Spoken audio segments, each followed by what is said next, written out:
Hello viewers, it is your favorite spoiler from the recap room. For more updates, stay tuned and don't forget to like, share and subscribe. Thank you. In the face of political unrest, the Kingdom of Hawaii remains on the verge of potential destruction. The Splintered Paddle, the 6th episode, begins after Keoua's ferocious assault on Kamehameha's food supply. The chief, however, refuses to back down and promotes peace over full-scale conflict. Therefore, on the advice of Kahekili, he permits Kupuohi to make contact with the King of Hawaii in order to try to resolve the conflict between the two cousins. However, Keoua, who is keen to instruct his soldiers in the use of the paleskins' weapons, continues to oppose this tactic. As the Maui men in Oahu show their unwillingness to serve under their king's ruthless desires, questions start to seep into Kahekili's ranks. However, a possible new alliance promises to change the future for better or worse. When Kamehameha and his council find the remains of their burned-out food stockpile, things unavoidably take a tense turn.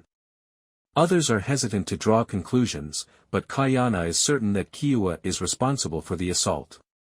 However, his wife Kupuohi proposes an alternative plan in which he calls for war.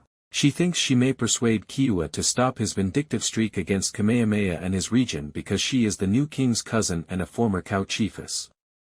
Kahekili gives her own vote of confidence even though her husband doesn't agree with her proposal. She thinks that if the districts can live in peace with one another, Hawaii will be able to present a more united face to its foes.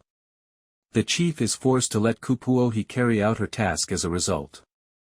As a result, Kupuohi and Keoua go to the cow district's boundaries, where Keoua performs for them. However, he insists that Kamehameha can only leave the fight by giving up the worshipped god of fight when his cousin attempts to bring up the topic of peace.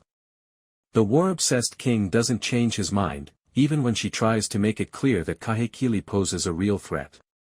He and Keoua inevitably clash as the king berates the latter for embracing some aspects of the pale-skin culture, such as their language, weapons, and attire.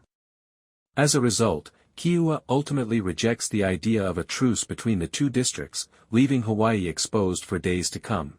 Following the failed diplomatic mission, Kupuohi feels compelled to blame her husband for part of the failure.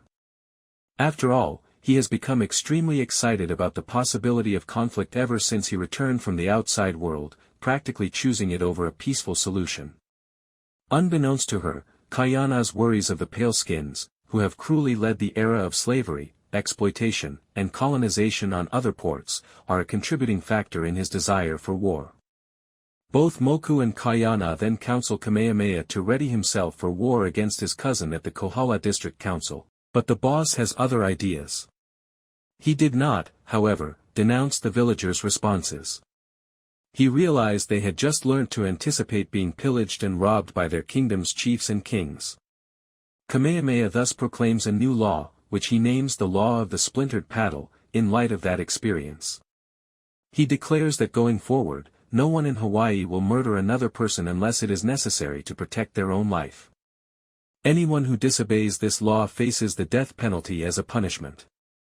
As a result, it's becoming clear that his and Keoua's ideologies will eventually split.